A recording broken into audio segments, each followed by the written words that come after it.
Hay una imagen que me persigue desde hace décadas y que ningún sueño ha podido borrar. Una campana de ganado, pequeña, de latón viejo, encontrada sola en el barro a media ladera, con la correa intacta, sin un rasguño por fuera. Pero cuando la levanté y la sacudí, el badajo de adentro no sonó.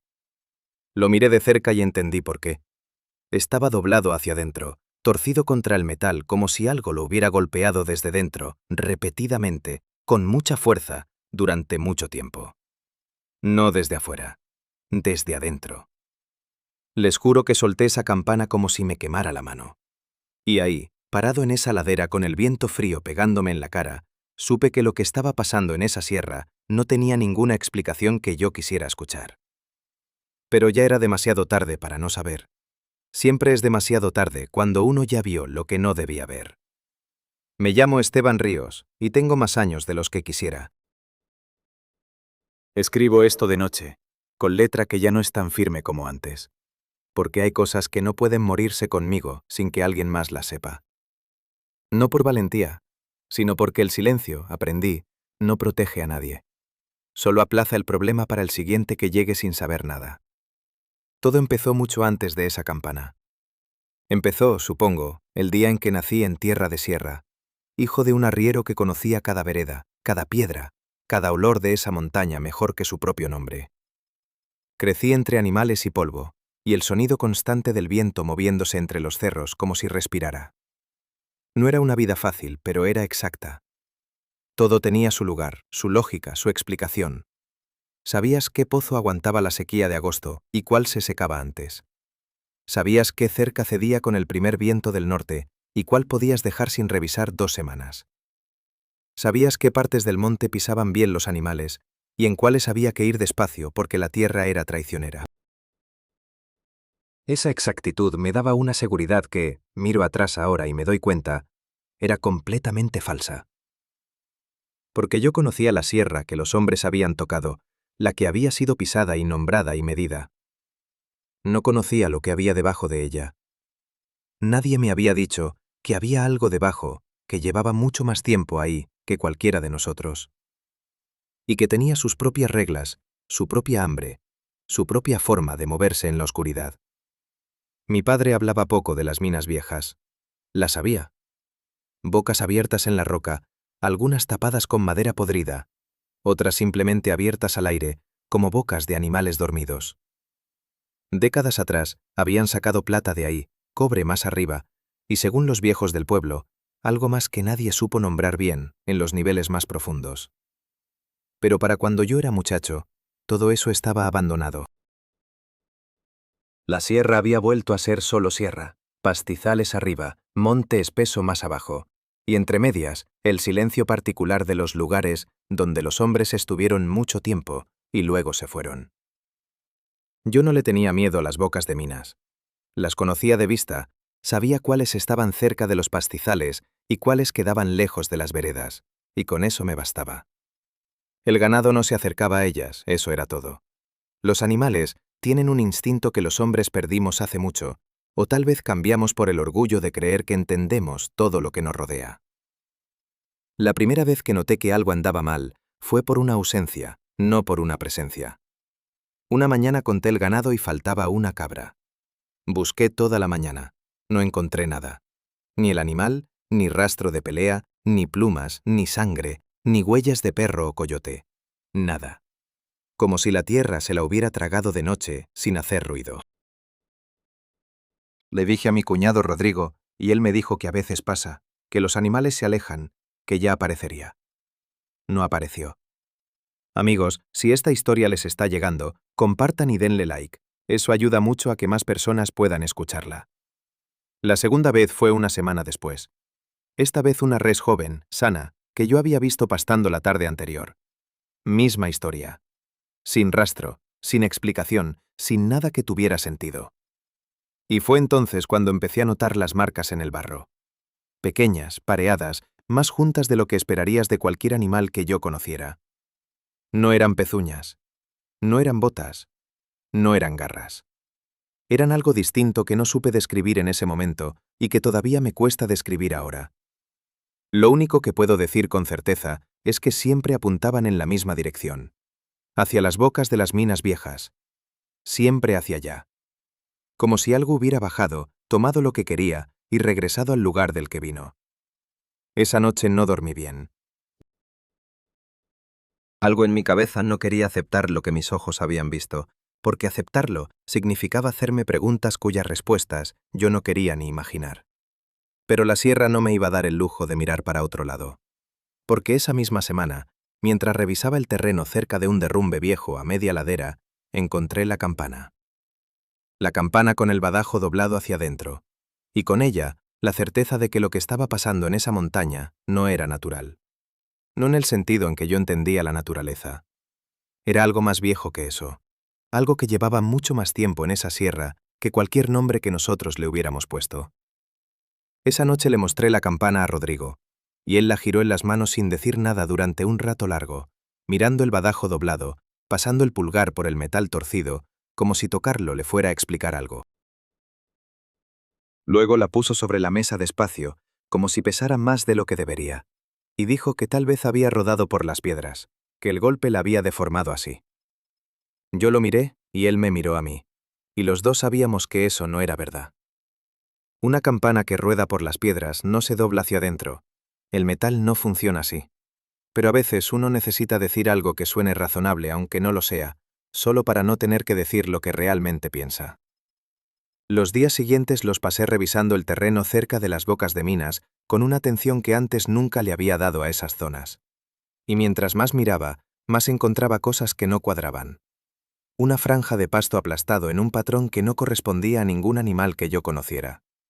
Unas piedras movidas de lugar cerca de una de las bocas tapadas con madera vieja, como si algo hubiera estado empujando desde adentro. Y las marcas en el barro. Esas marcas pareadas que ya había visto antes, ahora en más lugares, siempre apuntando hacia el mismo destino. Rodrigo vino conmigo un día, y cuando las vio no dijo nada, pero desde ese momento dejó de hablar de piedras que ruedan y golpes accidentales. Fue Rodrigo quien propuso ir a ver a don Cástulo. Yo había pensado lo mismo, pero no lo había dicho en voz alta, porque ir a ver a don Cástulo significaba admitir que la situación era lo suficientemente rara como para necesitar a alguien que supiera de esas cosas. Don Cástulo Fuentes tenía unos 80 años y vivía solo en una casa pequeña al borde del pueblo, con un perro viejo que dormía todo el día en el portal. Había trabajado las minas de joven en los niveles más profundos, y era de esas personas que han visto suficiente como para no asustarse fácil, pero tampoco para tomar las cosas a la ligera. Hablaba poco, escuchaba mucho. Y cuando decía algo, valía la pena escucharlo. Llegamos a su casa una tarde, con el sol ya bajo y el aire frío que empezaba a bajar de la sierra. Lo encontramos sentado afuera con un café en la mano, mirando los cerros como si esperara algo. Le conté todo. Las pérdidas de ganado, las marcas, la campana. Él escuchó sin interrumpir, sin hacer gestos, con esa quietud que tienen los viejos que han aprendido que las prisas no ayudan. Cuando terminé de hablar, se quedó en silencio un momento. Luego preguntó en qué dirección apuntaban las marcas. Le señalé el cerro con la mano. Él siguió mi gesto con la mirada y asintió despacio, como si eso confirmara algo que ya sabía, pero que esperaba no tener que confirmar. Esa noche don Cástulo habló más que en todos los años anteriores juntos. Nos contó que de joven, cuando trabajaba en los niveles bajos de las minas, su cuadrilla había encontrado galerías que nadie había abierto. No eran de la empresa, no estaban en ningún plano, no correspondían a ningún trabajo que alguien pudiera recordar.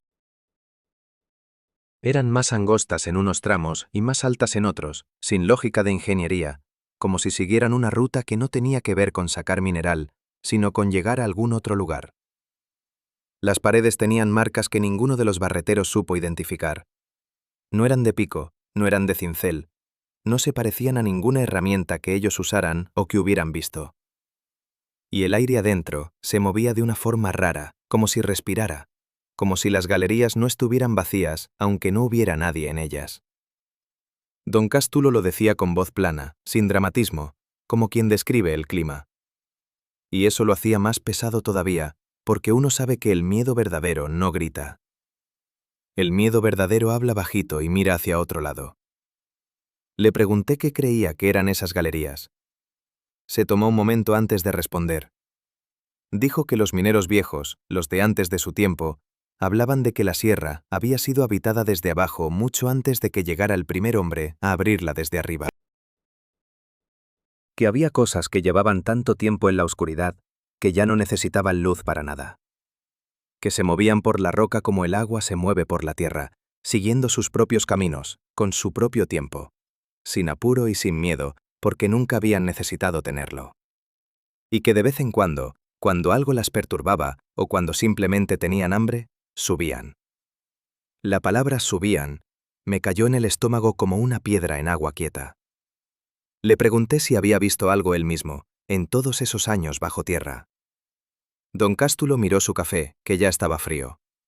Dijo que una vez, en el nivel más bajo donde habían llegado a trabajar, su lámpara había iluminado el fondo de una galería lateral y había visto algo moverse al fondo, que no era ninguno de sus compañeros. Dijo que fue un instante, que no podía describir bien lo que vio, que no quería hacerlo tampoco. Pero que desde ese día, él y los otros de su cuadrilla dejaron de trabajar ese nivel, y ninguno habló del tema con los capataces, porque sabían que si hablaban, los mandarían de vuelta a terminar el trabajo. Rodrigo y yo nos fuimos de esa casa en silencio. Afuera la noche ya había cerrado del todo, y la sierra se veía negra contra el cielo con estrellas. Mientras caminábamos de regreso, sin querer, los dos íbamos mirando hacia los cerros, hacia las bocas de las minas, hacia la oscuridad que había ahí arriba y que de pronto ya no se sentía igual que antes. Porque antes era solo oscuridad. Ahora era oscuridad con algo adentro que sabía perfectamente dónde vivíamos nosotros. Al día siguiente de hablar con don Cástulo, Rodrigo me dijo algo que no esperaba. Dijo que había decidido no volver a subir el ganado a los pastizales altos hasta entender qué estaba pasando. Yo lo miré sorprendido porque Rodrigo no era hombre de reacciones exageradas. Era más bien todo lo contrario, el tipo de persona que necesita ver las cosas 2 veces antes de creerlas. Que él solo, sin que nadie se lo pidiera, tomara esa decisión, me dijo más que cualquier cosa que hubiéramos hablado la noche anterior. Significaba que lo que don Cástulo nos contó le había llegado hondo. Tan hondo que ya no quería arriesgar los animales mientras no supiéramos con qué estábamos tratando. Esa misma mañana fui a hablar con los vecinos del rancho de al lado, los Palomino, que tenían ganado en los mismos pastizales que nosotros. Quería saber si ellos también habían notado pérdidas. La respuesta fue sí, pero lo que me dijeron además de eso fue lo que me heló. Don Fermín Palomino, el padre, me dijo que 2 noches antes su perro más viejo, un animal tranquilo que nunca ladraba sin razón, había empezado a aullar a las 3 de la mañana, apuntando hacia los cerros, y no paró hasta el amanecer. Al día siguiente encontraron que faltaba un ternero. Y lo mismo que yo, don Fermín no encontró rastro de nada. Sin sangre, sin huellas conocidas, sin explicación. Le pregunté si había visto marcas en el barro. Me llevó a un lado del potrero y me las mostró. Eran iguales a las que yo había visto, exactamente iguales. Y apuntaban en la misma dirección. Esa tarde, sin planearlo, nos juntamos 4 vecinos en la casa de don Fermín. Todos con la misma historia, todos con las mismas marcas, todos mirándose sin saber bien qué decir. Alguien mencionó a don Cástulo y todos asintieron al mismo tiempo, como si ya lo habían pensado pero no se habían atrevido a decirlo en voz alta. Fui yo quien contó lo que el viejo nos había dicho la noche anterior. El silencio que siguió fue del tipo que pesa. No es que nadie tuviera nada que decir, es que nadie quería ser el primero en decir lo que todos estaban pensando. Lo que don Cástulo nos había explicado sobre la regla de los mineros viejos volvió a mí con toda su fuerza en ese momento. Si los golpes suben hacia los pastizales, no bajas a investigar. Mueves el ganado y dejas la montaña en paz. Yo lo repetí en voz alta para los que no lo habían escuchado todavía. Y entonces, uno de los vecinos, un hombre callado que se llamaba Aurelio y que casi nunca opinaba en estas reuniones, dijo una cosa que nadie rebatió. Dijo que mover el ganado estaba bien, pero que el problema era que si eso que estaba subiendo aprendía a encontrar los pastizales bajos también, mover el ganado no iba a resolver nada. Solo iba a retrasar el problema. Nadie respondió porque nadie tenía una respuesta mejor. Esa noche no dormí nada. Me quedé en la cama escuchando el silencio de la sierra, que de pronto ya no me parecía el mismo silencio de siempre. Era un silencio con textura, con peso, como si hubiera algo moviéndose dentro de él que yo no podía ver, pero que podía sentir de alguna forma que no sé explicar bien. A veces el instinto sabe antes que la cabeza, y mi instinto esa noche me decía que lo que estaba pasando no había terminado, que apenas estaba empezando. 3 días después entendí que mi instinto tenía razón. Era de madrugada cuando escuché al perro de Rodrigo. No aullaba como el de don Fermín, sino que ladraba de una forma que nunca le había escuchado antes, corta y dura y frenética, como si estuviera tratando de avisar algo urgente y al mismo tiempo quisiera escapar corriendo. Me levanté y salí. El cielo estaba despejado y había luna suficiente para ver la silueta del cerro recortada contra las estrellas. El perro estaba parado en el límite del potrero, mirando hacia arriba, sin moverse del lugar, pero con todo el cuerpo tenso como una cuerda a punto de romperse. Rodrigo salió detrás de mí y los dos nos quedamos mirando hacia donde apuntaba el perro. No vimos nada. Pero los dos olimos algo, un olor que no correspondía al campo de noche, que no era tierra, ni pasto, ni animal conocido. Era algo mineral y cerrado, como el fondo de un pozo que lleva años sin ver luz, mezclado con algo orgánico que prefiero no describir con más detalle. Era el olor de algo que venía de adentro de la tierra, de muy adentro. Al día siguiente, con la luz de la mañana, fuimos a revisar el potrero. Y encontramos algo que ninguno de los dos esperaba ver. En la parte alta del terreno, cerca del lindero que daba hacia el monte, había una franja de tierra vuelta al revés de unos 3 metros de largo. No era un derrumbe, no era erosión. La tierra había sido levantada desde abajo con una precisión que no tenía nada de natural, como si alguien hubiera empujado el suelo hacia arriba desde debajo con las manos. Las raíces del pasto colgaban hacia arriba apuntando al cielo. Y del hueco que había quedado debajo salía una corriente de aire tan fría que cuando la respiré me dolió en los dientes. Rodrigo se agachó y puso la mano cerca de la abertura. La retiró de inmediato. Me miró. Yo lo miré a él. Ninguno dijo nada porque no había nada que decir que hiciera que eso fuera menos real de lo que era. Lo que estaba abajo no solo existía, estaba activo, estaba cerca. Y acababa de decirnos, a su manera, que sabía exactamente dónde vivíamos. El delegado municipal nos miró como si fuéramos 2 niños contando un sueño malo, y eso me dio más miedo que todo lo que habíamos visto hasta ese momento, porque significaba que íbamos a tener que resolver esto completamente solos. Le contamos todo. Las pérdidas de ganado, las marcas en el barro, la tierra levantada desde abajo, el olor. Él escuchó con esa cara que ponen las personas cuando están esperando que termines de hablar para poder decirte que estás equivocado. Cuando terminé, abrió un cuaderno, anotó algo y dijo que, probablemente, eran cuatreros que aprovechaban la noche, que el barro húmedo deformaba las huellas y que la tierra se levantaba así a veces, después de lluvias fuertes, por acumulación de gas natural. Rodrigo le preguntó si había llovido en los últimos 15 días.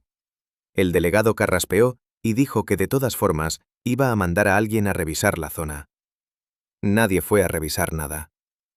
Le propuse ir él mismo a ver el hueco en el potrero, que seguía ahí, que podía verlo con sus propios ojos y meter la mano en el aire frío que salía de abajo. Se acordó de repente de una reunión que tenía esa tarde. Le dije que al día siguiente, entonces. Tenía una diligencia en el pueblo de al lado que lo iba a tener ocupado toda la semana.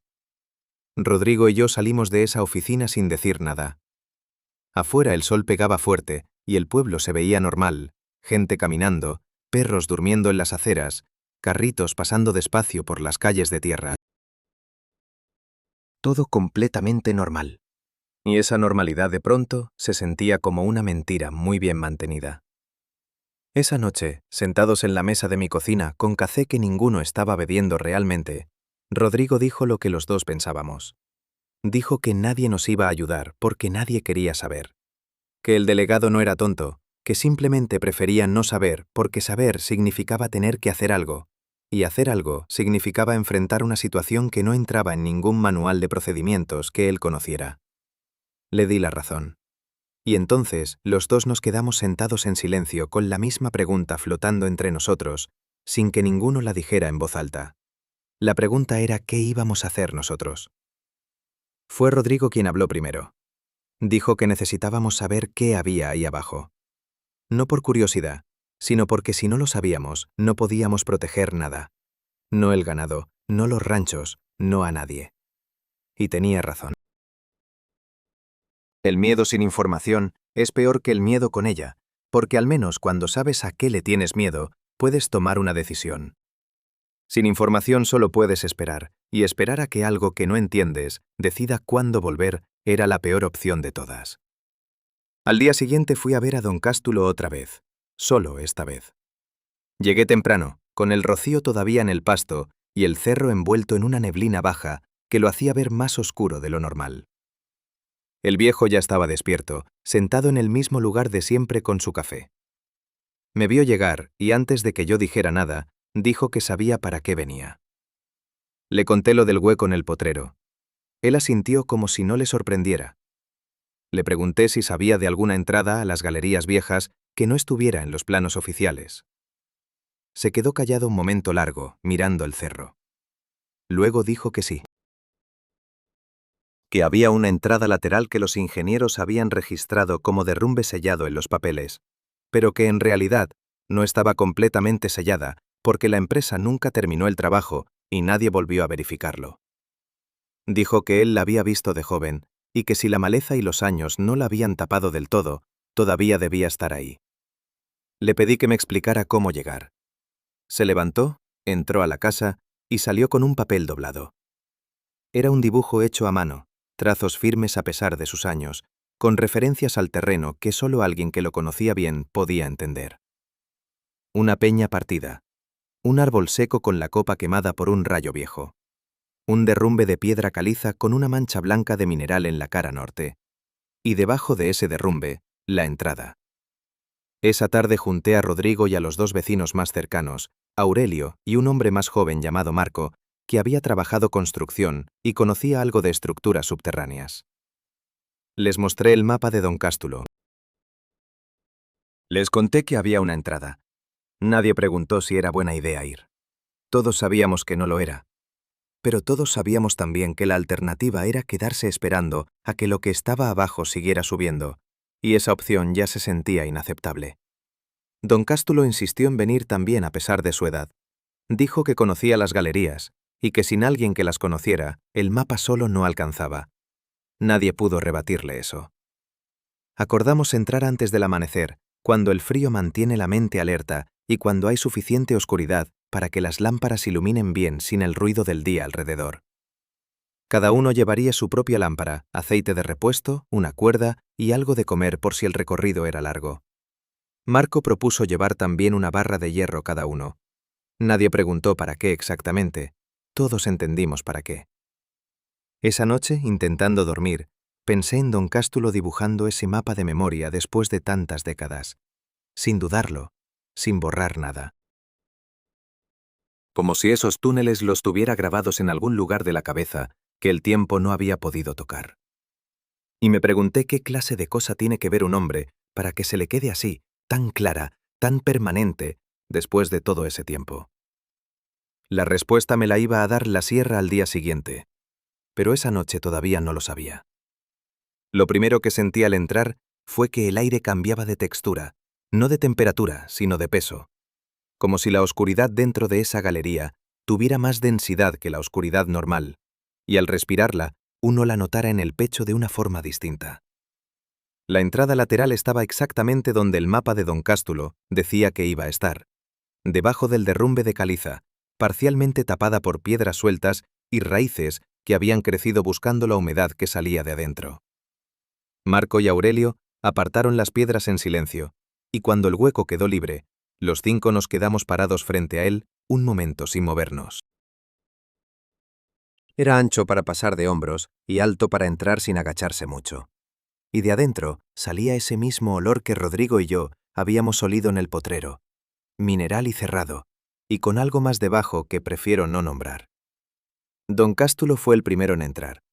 Eso nos dio vergüenza suficiente para seguirlo. Los primeros tramos eran galería de minería normal. Paredes con marcas de pico, vigas de madera podrida que crujían si uno las rozaba, rieles oxidados en el suelo que en algún momento habían servido para los carros de carga. Las lámparas iluminaban bien y se podía caminar sin problema. Don Cástulo iba adelante marcando el ritmo, lento pero constante, tocando la pared de vez en cuando con los dedos como si leyera algo que los demás no podíamos leer. Yo iba detrás de él, luego Rodrigo, luego Marco y Aurelio cerrando la fila. El problema empezó cuando la galería principal se dividió en dos. El ramal de la derecha seguía con la misma lógica de minería, apuntalado, con marcas reconocibles. El ramal de la izquierda era diferente desde el primer metro. Más angosto, con las paredes trabajadas de otra manera, como si la roca hubiera sido abierta con herramientas más pequeñas y mucho más paciencia. Don Cástulo se detuvo en la bifurcación, miró los dos ramales y sin dudar tomó el de la derecha. Le pregunté en voz baja por qué no el otro. Me dijo que el otro era de antes, de mucho antes, y que si queríamos entender lo que estaba pasando sin meternos en un problema mayor, era mejor seguir por donde los mineros habían ido. Seguimos por la galería de la derecha durante un buen rato. El suelo bajaba en pendiente suave y la temperatura caía con él. Para cuando llegamos a una bifurcación mayor, la que don Cástulo identificó como el nivel intermedio donde su cuadrilla había trabajado de joven, el frío era suficiente para ver el aliento. Las paredes aquí estaban húmedas y brillaban con algo que la lámpara hacía parecer plata, pero que era solo mineral mojado. El silencio era distinto al de arriba. Arriba había un silencio vacío. Acá abajo había un silencio lleno, como si el espacio estuviera ocupado por algo que no hacía ruido, pero que estaba presente de todas formas. Don Cástulo se detuvo y levantó una mano. Todos nos paramos. Él escuchó. Nosotros escuchamos. Y entonces lo oí yo también. Un golpe. Seco. Lejano. Luego otro. Luego tres juntos.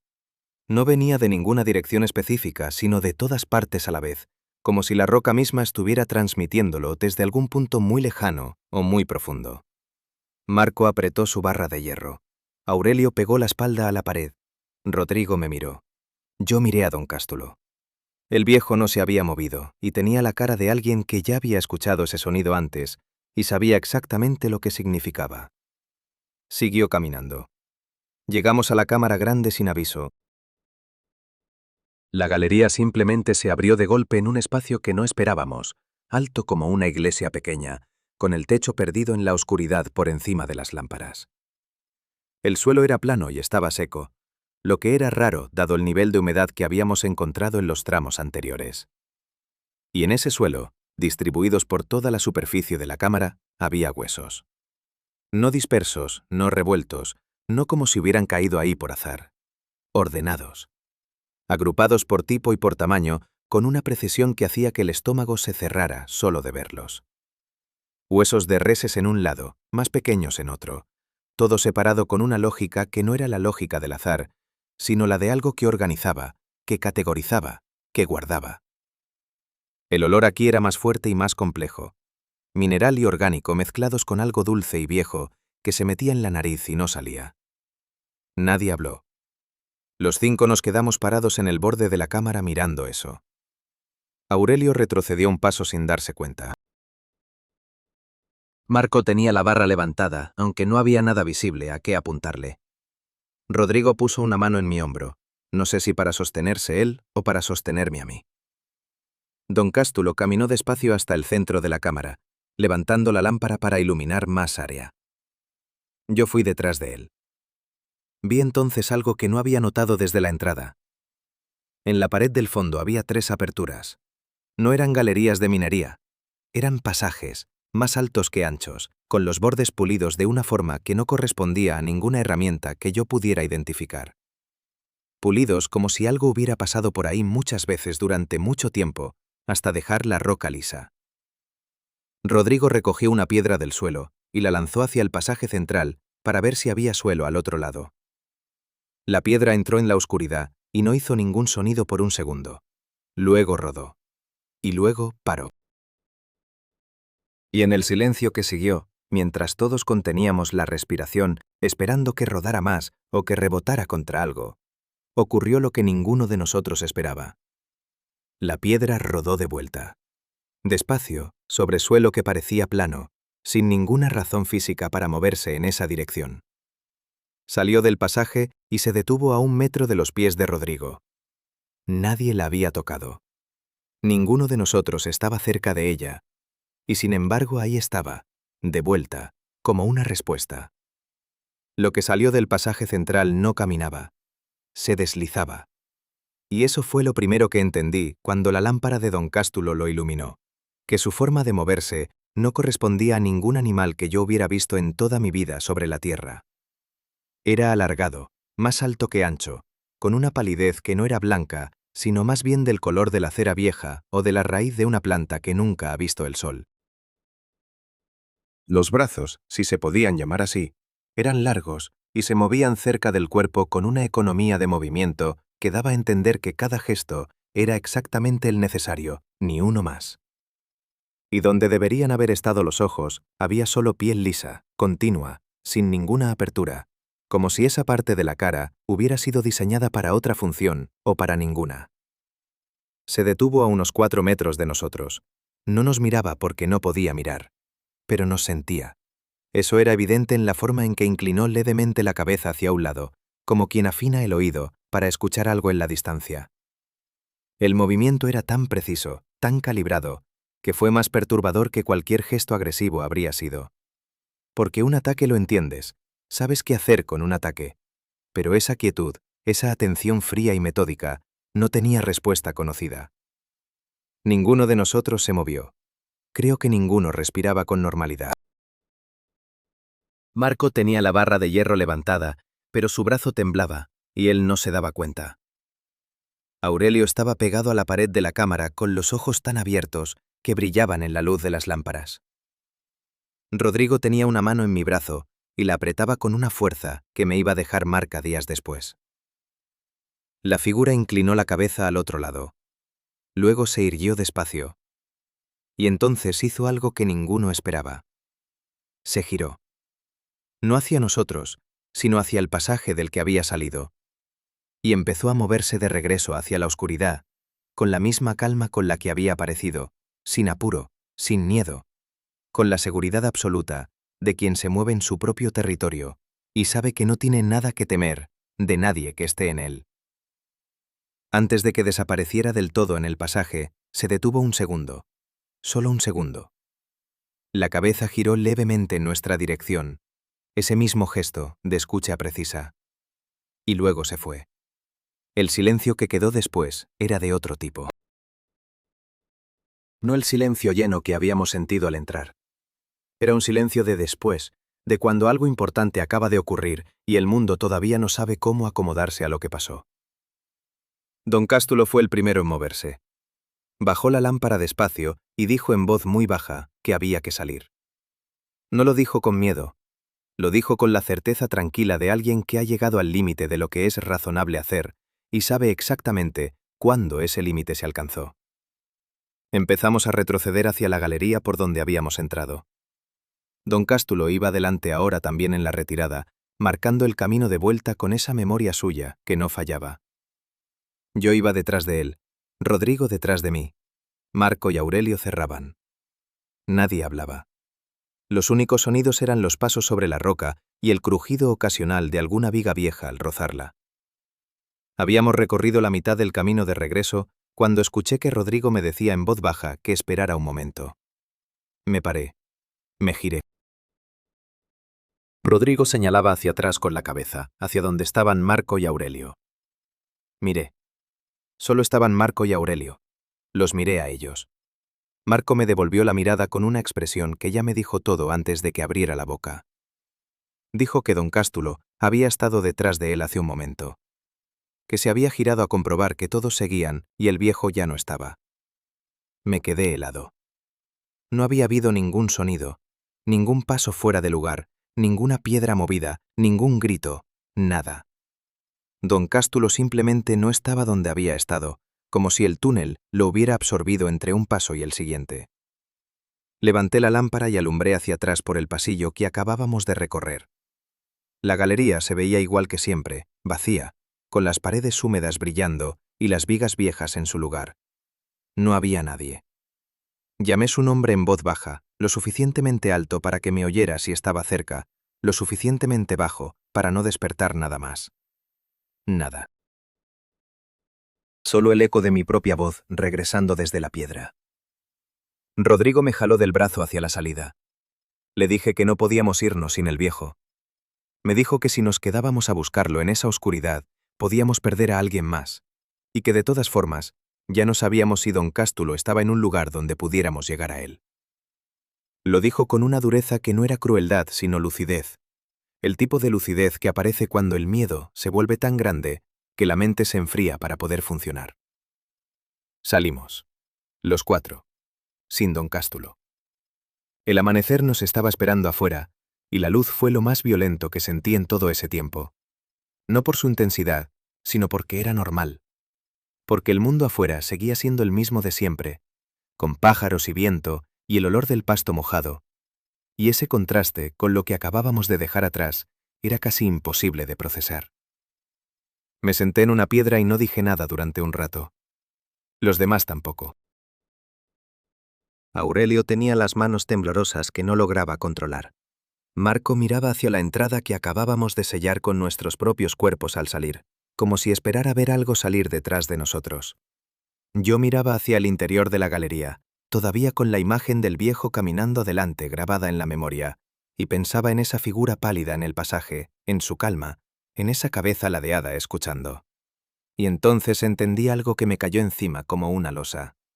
Esa figura no se había retirado porque tuviera miedo de nosotros. Se había retirado porque había decidido que todavía no era el momento. Que podía esperar. Que nosotros no íbamos a ningún lado que ella no pudiera encontrar. Nunca le contamos a nadie que don Cástulo se había quedado adentro, y esa decisión me ha pesado cada día desde entonces, con un peso que no se alivia con el tiempo, sino que se vuelve más denso, más permanente, como algo que se calcifica dentro del pecho. Cuando llegamos al pueblo esa mañana con la luz todavía tierna y las calles vacías, los 4 nos miramos y sin ponernos de acuerdo, dijimos lo mismo cuando alguien preguntó por el viejo. Que se había quedado en su casa, que no se había sentido bien para subir. Era mentira y todos lo sabíamos, y nadie dijo nada porque la verdad habría requerido explicar cosas que nadie en ese pueblo estaba preparado para escuchar, y habría requerido también admitir que lo habíamos dejado atrás, lo cual era algo que yo mismo no sabía cómo procesar todavía. Aurelio fue el primero en derrumbarse, no de golpe, sino de a poco, en los días que siguieron. Empezó a dormir mal, luego a no dormir, luego a no poder quedarse solo en ningún espacio cerrado sin que le entrara una angustia que no podía controlar. Su mujer me buscó una semana después para preguntarme qué había pasado en esa sierra, porque Aurelio no le decía nada, pero tampoco era el mismo. Le dije que habíamos visto algo difícil de explicar y que necesitaba tiempo. Ella me miró con esa mirada que tienen las mujeres cuando saben que no les estás diciendo todo, pero entienden que presionar no va a ayudar. Asintió y se fue. Marco era diferente. No se rompió hacia adentro, sino hacia afuera. Se volvió mecánico, funcional, como si hubiera decidido que la única forma de seguir era no pensar en lo que había visto. Trabajaba, comía, dormía, hablaba cuando era necesario. Pero había algo apagado en él que antes no estaba.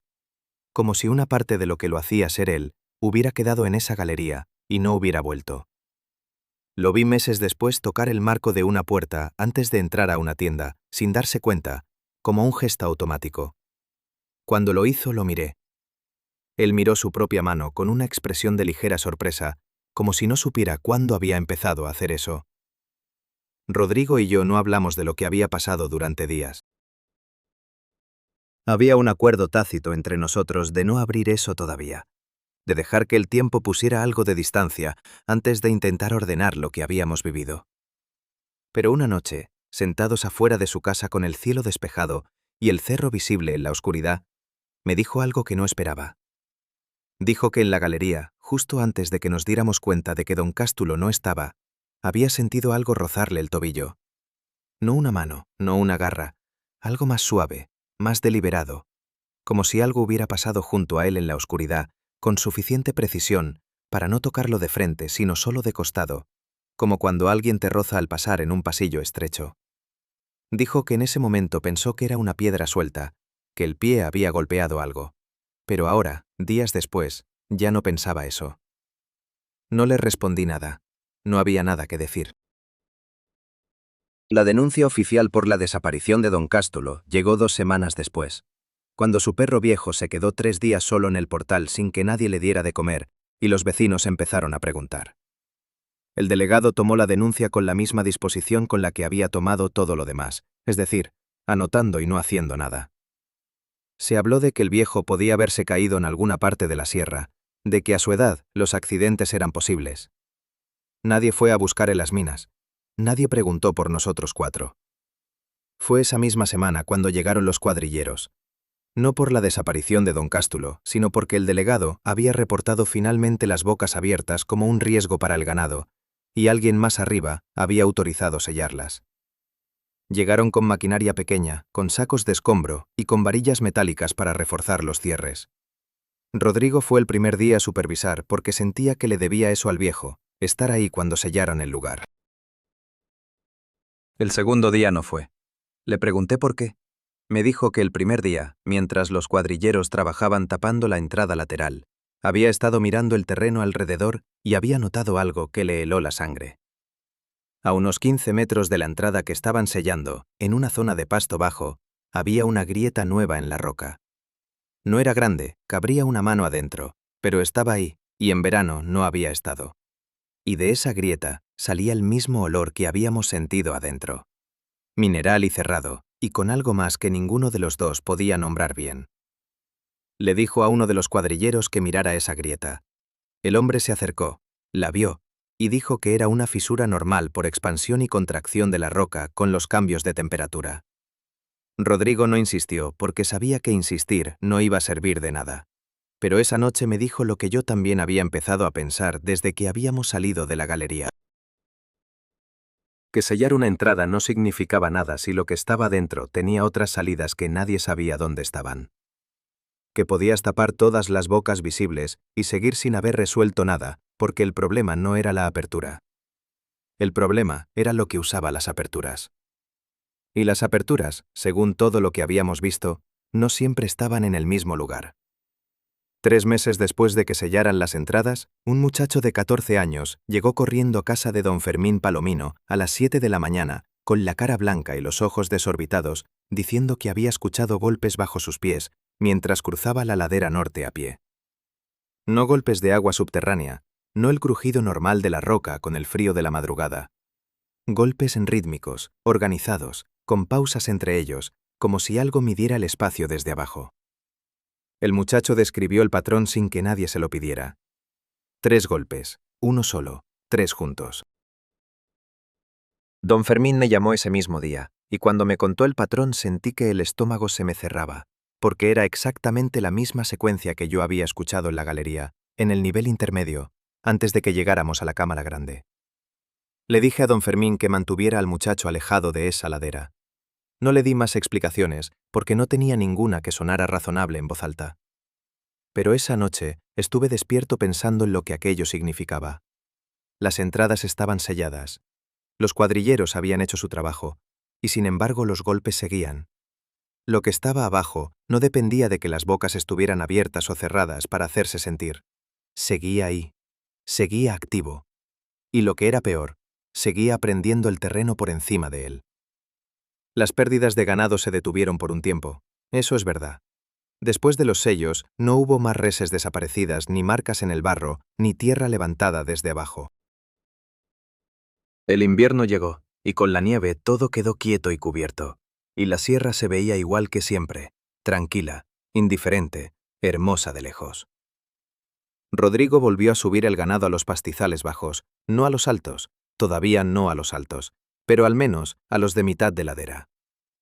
Yo lo dejé hacer porque el ganado necesitaba pastar y porque decirle que no para siempre era rendirse a un miedo que tampoco teníamos claro si seguía siendo válido. Pero en febrero ocurrió algo que borró de un golpe toda la calma relativa que habíamos construido en esos meses. Rodrigo me llamó de madrugada, con la voz de alguien que está tratando de sonar tranquilo, y no lo está logrando. Me dijo que fuera al pastizal bajo, al de la hondonada que daba hacia el cerro. Llegué con la lámpara y lo encontré parado junto a una vaca que estaba viva, de pie, inmóvil en medio del potrero. La vaca no se movió cuando me acerqué. No reaccionó al sonido, no reaccionó a la mano. La toqué en el lomo, y nada. Me puse frente a ella y le alumbré la cara. Y entonces vi lo que Rodrigo había visto antes que yo, y que lo había llevado a llamarme sin poder esperar a la mañana. Los ojos de la vaca eran blancos. No enfermos, no llorosos, no con ninguna señal de lesión visible. Blancos del todo, como si alguien hubiera vaciado el color de dentro y rellenado el espacio con algo opaco. No había herida en los párpados, no había nada en el exterior que explicara lo que estaba adentro. El veterinario que vino 2 días después no supo decir qué había causado eso. Usó palabras técnicas para describir la condición, pero en su cara había una confusión genuina que esas palabras no lograban disimular del todo. Rodrigo y yo no necesitamos que el veterinario nos explicara nada.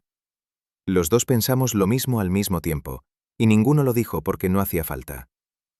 Lo que había pasado con esa vaca era un mensaje, o si no un mensaje, entonces una demostración. De que los sellos no habían cambiado nada fundamental.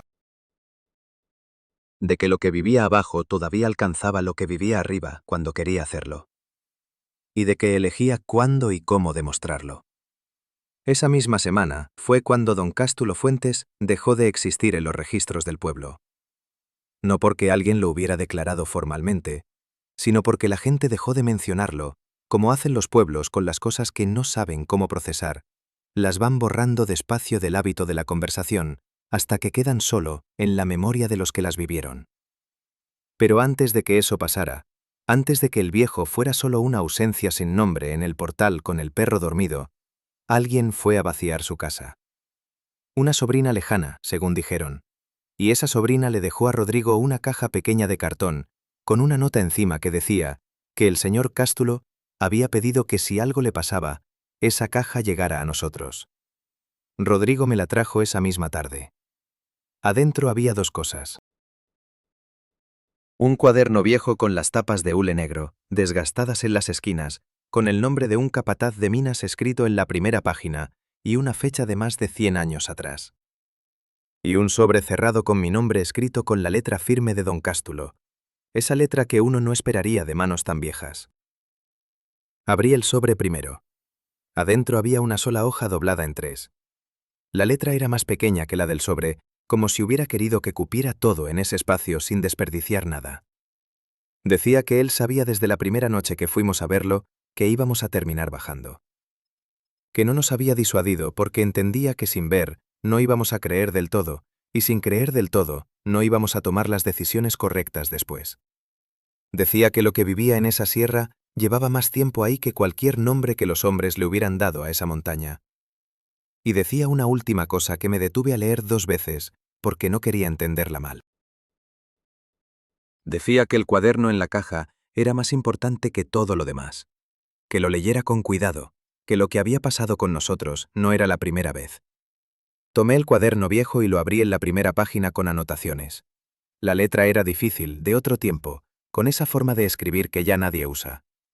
Pero la primera entrada era corta y la entendí sin problema. Decía que en los niveles bajos habían encontrado señales del ganado blanco otra vez, y que el capataz había ordenado sellar el acceso lateral y guardar silencio en el valle. El cuaderno tenía fecha de más de 100 años atrás, y el patrón era exactamente el mismo. El cuaderno del capataz tenía 17 entradas y las leí todas esa misma noche con una vela, porque no quería leerlas con luz eléctrica. No sé por qué. Tal vez porque sentía que ese texto pertenecía a otro tipo de oscuridad y merecía ser leído en sus mismos términos. La historia que contaban esas páginas era la nuestra. No igual en los detalles, pero idéntica en el hueso. Ganado desaparecido sin rastro. Marcas en el barro que ningún animal conocido dejaba. Un grupo de hombres que bajó a investigar. Una pérdida que el capataz describía solo como que el señor Ventura no regresó del nivel 4 y que se procedió a sellar el acceso por orden superior. Luego silencio en las anotaciones durante meses. Luego una entrada breve que decía que las pérdidas habían cesado por la temporada. Y al final, en la última página, una sola línea escrita con una letra diferente a las demás, más apretada, como si el espacio hubiera escaseado, o el tiempo hubiera escaseado, o las ganas de escribir hubieran escaseado. Decía que lo sellado no era lo que tenía hambre, que lo sellado era solo la puerta. Rodrigo leyó el cuaderno después de mí. Se lo devolví al día siguiente sin decir nada, y él lo tomó sin decir nada, y esa noche me mandó un mensaje corto que decía que iba a mover el ganado más abajo todavía. No respondí porque no hacía falta. Pasaron años, lo suficientes para que la vida volviera a tener una superficie de normalidad encima de todo aquello. Esa capa fina que el tiempo construye sobre las cosas que no tienen solución y que uno aprende a pisar con cuidado sin romperla. Rodrigo se casó. Aurelia vendió su rancho y se fue a vivir al pueblo, a una casa sin campo alrededor, sin sierra a la vista, con calles pavimentadas y ruido de carros que tapaba cualquier otro sonido. Marco siguió trabajando la tierra, pero nunca más subió a los pastizales altos. Los tres habíamos llegado a ese equilibrio extraño que tienen las personas que compartieron algo que no pueden contarle a nadie. Una especie de hermandad silenciosa, construida sobre una ausencia y sobre lo que vimos en esa cámara, y sobre la piedra que rodó sola de vuelta hacia los pies de Rodrigo. Yo me quedé en la tierra de siempre. No supe irme. No quise, tal vez, o tal vez no pude, que a veces esas dos cosas se parecen demasiado para distinguirlas. Un otoño, varios años después, una tormenta fuerte pasó por la sierra 2 días seguidos, y cuando escampó fui a revisar las cercas y los linderos, porque después de tanta lluvia siempre hay algo que cede o se mueve. Revisé todo el perímetro bajo, luego subí un poco más hacia donde estaban los sellos. Seguían ahí. La entrada lateral, tapada. El derrumbe de caliza, igual que siempre. La roca, quieta. Nada fuera de lugar. Emprendí el regreso caminando despacio, porque el barro hacía el suelo resbaloso, y el cerro con todo ese verde oscuro después de la lluvia se veía denso y cerrado, y bello de una forma que casi dolía. Iba mirando el suelo para no resbalar cuando lo vi. Entre los dos sellos, en el barro fresco que la tormenta había dejado perfectamente liso como una pizarra limpia, había huellas. Las mismas. Pareadas, juntas, sin la profundidad que dejarían unas botas, pero con una presencia clara e inconfundible para quien las había visto antes. 3 líneas paralelas de ellas cruzando el camino de oeste a este y perdiéndose en la base de un afloramiento de roca que yo conocía bien, porque había pasado junto a él cientos de veces. Y al pie de ese afloramiento, donde la roca tocaba el suelo, había una grieta. No grande, no espectacular. Del ancho de una mano abierta, larga como el brazo, con los bordes limpios, como si la roca hubiera sido separada con cuidado desde adentro. En verano esa grieta no existía. Yo lo sabía con certeza, porque ese afloramiento era un punto de referencia que usaba para orientarme, y lo había visto docenas de veces ese año. El frío podía abrir grietas en la roca. La expansión y contracción del agua podía partir piedra. Eso es real, y yo lo sé. Pero las huellas llegaban hasta esa grieta y no salían de ella. Lo que sea que había hecho esas marcas, había entrado por ahí. O había salido, o las dos cosas. Me quedé parado frente a esa grieta un momento largo con el barro en las botas y el viento frío pegándome en la cara. No me agaché a oler. No puse la mano cerca. No llamé a nadie. Solo la miré. Guardé lo que vi en ese lugar de la memoria, donde van las cosas que uno no puede cambiar, pero tampoco puede soltar. Y me fui caminando de regreso al rancho sin voltear. Eso fue hace muchos años. Ahora tengo las manos de un viejo, y la letra me sale más torcida que antes, y las noches se me hacen largas de una manera que antes no se me hacían. Escribo esto porque don Cástulo me lo dejó como ejemplo sin decírmelo con palabras. Él guardó ese cuaderno del capataz. Yo guardo este. Alguien más guardará el siguiente, supongo, cuando llegue el momento. Lo que vivía en esa sierra no era un monstruo en el sentido en que uno entiende esa palabra de chico. No era malvado. No era cruel por placer. Era antiguo, y era hambriento, y era paciente de una manera que los hombres no podemos ser pacientes, porque nosotros vivimos contando los días, y lo que está abajo de esa montaña no cuenta nada.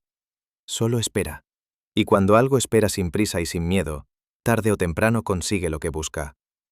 Los hombres entramos en esa sierra creyendo que porque habíamos sacado mineral de ella, la conocíamos.